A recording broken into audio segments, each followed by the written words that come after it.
warahmatullahi wabarakatuh. Perkenalkan, nama saya Zazkia Salsabila Ramadhani dengan NIM G00241192 dari kelompok B3. Pada kesempatan kali ini saya akan mempresentasikan mengenai laporan praktikum anatomi di blok 1.3 tentang sistem pencernaan dan juga metabolisme. Nah, di sini saya akan membahas mengenai traktus digestivus superior. Jadi untuk laporan kedua ini, ada Randy, seorang mahasiswa yang sangat gemar menghadiri acara makan bersama, terutama di restoran dengan konsep all you can eat. Namun, pada suatu kesempatan, Randy merasa tidak nyaman karena cepat merasa kenyang, padahal ia baru saja memulai makannya. Hal ini membuatnya khawatir ada yang tidak normal dalam sistem pencernaannya.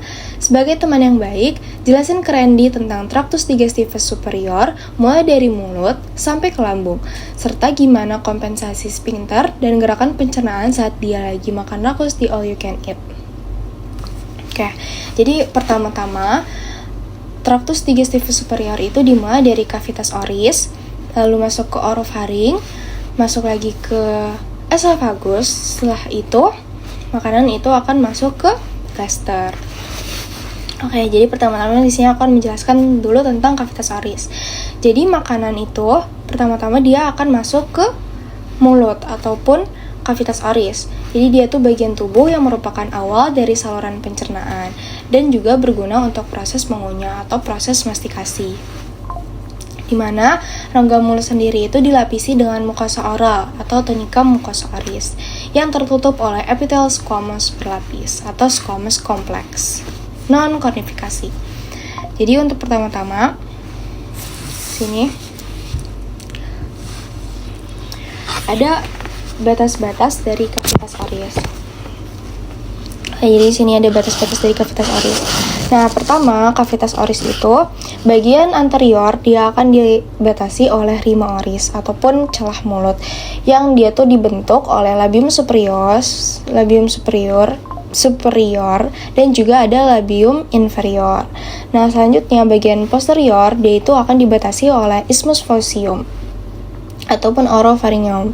Nah, selanjutnya bagian superior di sini dia tuh akan bagian anteriornya dia itu dibatasi oleh palatum durum, sedangkan bagian inferiornya bagian sini dia akan dibatasi oleh palatum mole.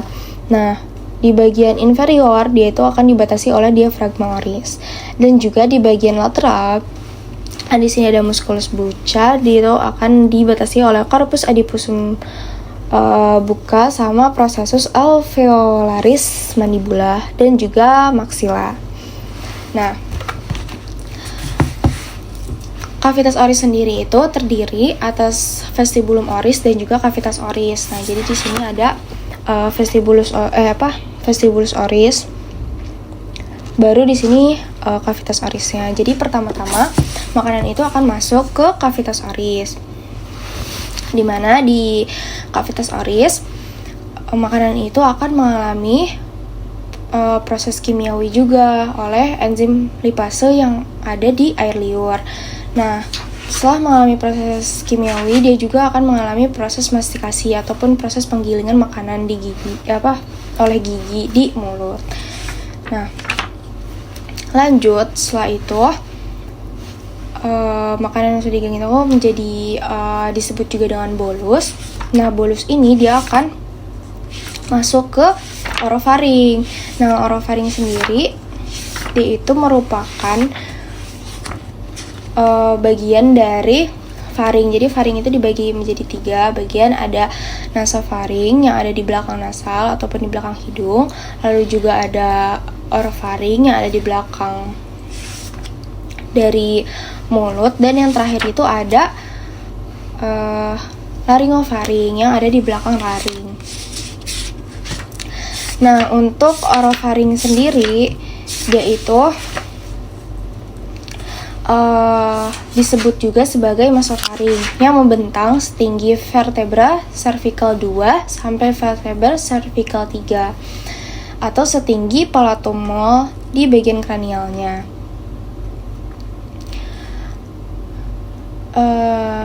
Lalu orofaring juga ini dia terhubung dengan cavitas oris melalui isthmus faucius. Jadi ini bagian orofaringnya di sini. Jadi di sini dia ada bagian orofaring yang di belakang oris atau mulut. Nah, selanjutnya makanan atau bolus tadi itu dia akan memasuki esofagus melalui penyempitannya atau ada pintu masuk esofagusnya. Nah, jadi secara definisi esofagus itu merupakan sebuah tabung berdinding otot yang dia itu bisa mengalami penyempitan ataupun kolaps. Nah, lebarnya itu sekitar 20 mm dan panjangnya itu sekitar 25 cm, di mana esofagus sendiri itu menghubungkan faring tadi dengan gaster. Nah, untuk esofagus dia itu sebagian besar ada di cavitas thoracis, tapi mulai dari pars abdominalis dia itu udah mulai masuk ke cavitas abdomen. Nah, secara skeletopis esofagus itu terletak setinggi vertebra cervical 6 sampai vertebra thoracalis 11. Nah, jadi esofagus terbagi menjadi 3 pars. Yang pertama itu ada pars cervicalis setinggi vertebra cervical 6 sampai vertebra thoracical 1. Terus ada juga thoracalis 1. Terus ada pars thoracalis setinggi vertebra thoracalis 1 sampai vertebra thoracalis 10. Nah, selanjutnya itu ada pars abdominalis di mana dia sudah mulai masuk ke cavitas abdomen setinggi vertebra thoracalis 11. Nah, di esofagus sendiri dia itu ada penyempitan juga atau angustia Nah, ada untuk penyempitan yang pertama dia itu ada angustia superior atau penyempitan atasnya.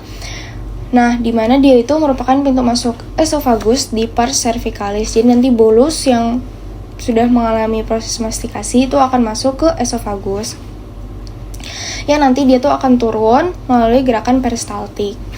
Nah, lalu dia yang kedua ada angustia media atau penyempitan di tengah. Nah, penyempitan ini tuh terjadi karena adanya persimpangan antara esofagus dengan arcus aortae dan juga aorta thoracika. Nah, selanjutnya ada angustia inferior atau penyempitan di bawah.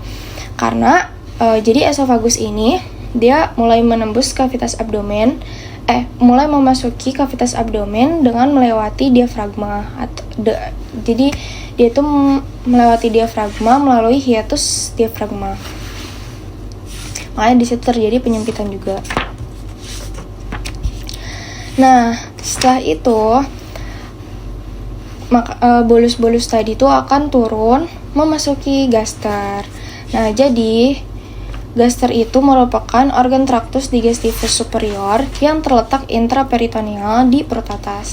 Secara topografi, pada pola 4 kuadran, gaster sendiri itu terletak di left upper quadrant sampai ke right upper quadrant. Sedangkan untuk pola 9 regio, dia itu ada di regio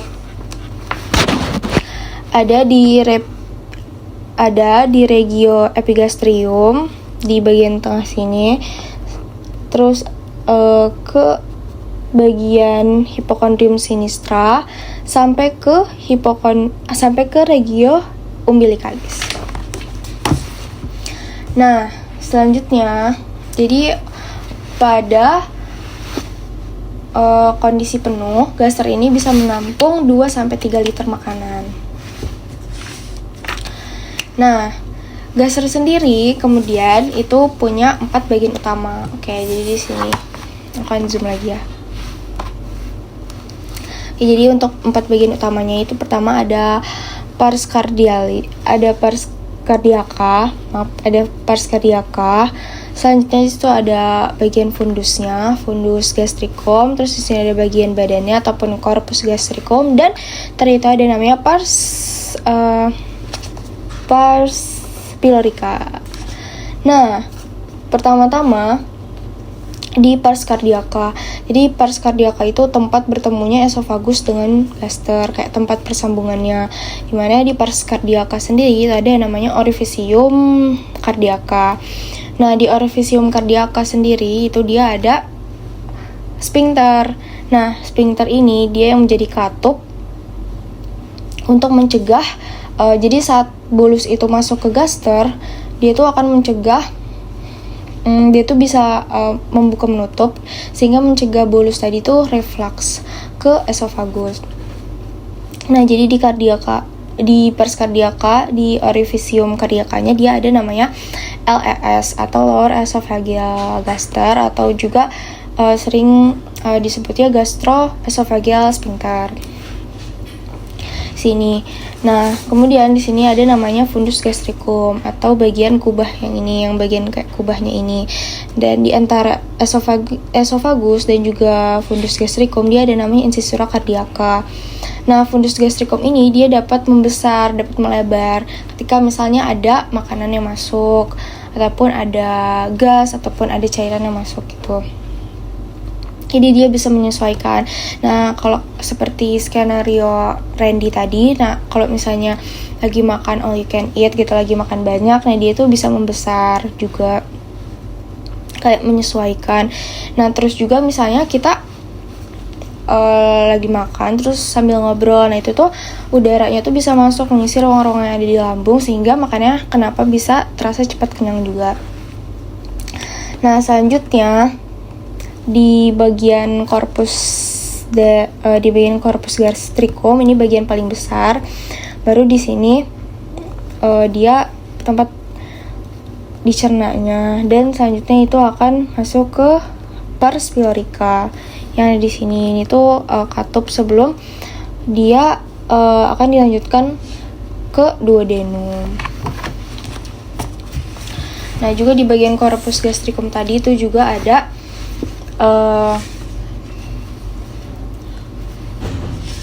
di gaster ini membentang dari orifisium cardiaca hingga incisura angularis. Ada juga incisura angularisnya. Nah, terus di pars pylorica sendiri itu ada bagian di pars cardiaca itu ada bagian antrum pyloricum dan juga ada bagian canalis pyloricumnya. Jadi bagian canalis pyloricum dia tuh termasuk ke orifisium pylorica yang terdapat musculus sphincter pyloricus. Nah, untuk yang kedua di sini ada namanya, di bagian ujung gaster dia ada namanya musculus sphincter pyloricus yang sebagai katup untuk mengatur kecepatan pengeluaran isi gaster ke duodenum. Nah, makanya pada kasus Randy tadi, jadi untuk proses pencernaannya itu kan tadi makanan akan mengalami proses mastikasi dan juga ada proses kimiawinya dengan enzim lipase menjadi bolus yang nanti akan masuk ke esofagus. Nah, di esofagus ini dia akan masuk ke gaster melalui katup yang tadi, yang LES tadi. Nah, sehingga dengan adanya katup LES ini dia tidak akan mudah untuk reflux kembali ke esofagus. Nah, di gaster, bolus ini akan diaduk-aduk dengan enzim pencernaan dan juga dengan asam lambung menjadi namanya cairan kimus. Nah, cairan kimus tadi itu sebelum akhirnya dia dicerna ke duodenum, dia itu ada di ujungnya sini ada namanya sphincter pyloricus. Nah, kalau misalnya kita lagi makan banyak, terus makannya cepat, nah itu tuh kan sebenarnya lambung itu akan mengirim sinyal ke otak kalau misalnya ini lambungnya udah penuh, udah kenyang, udah cukup makannya. Tapi kalau misalnya kita makan terlalu banyak terus terlalu cepat juga, lambung ini nggak sempat mengirim sinyal ke otak kayak aku udah kenyang gitu. Makanya nanti akan merasakan kembung yang juga cepat kenyang. Nah, terus saat kita makan terlalu banyak, nah bagian LES ini dia mungkin akan membuka terlalu sering dan juga akan melemah karena tadi kita makannya banyak terus langsung turun ke esofagus masuk ke gaster. Nah, dia itu akan akan membuka terlalu sering sehingga makanan itu bisa reflux balik lagi ke esofagus. Nah, selanjutnya jadi lambung juga itu ketika ada makanan masuk, dia tuh bisa ngirim sinyal juga ke usus halus sama ke usus besar untuk mengosongkan ruang gitu untuk ada makanan. Nah, tapi kalau misalnya kita makan terlalu banyak, nah kayak bagian sphincter pyloricusnya juga kayak dia akan membuka terlalu sering juga, jadinya itu akan menyebabkan gangguan pencernaan nantinya. Mungkin sekian dari saya, mohon maaf apabila ada salah kata. Wassalamualaikum warahmatullahi wabarakatuh.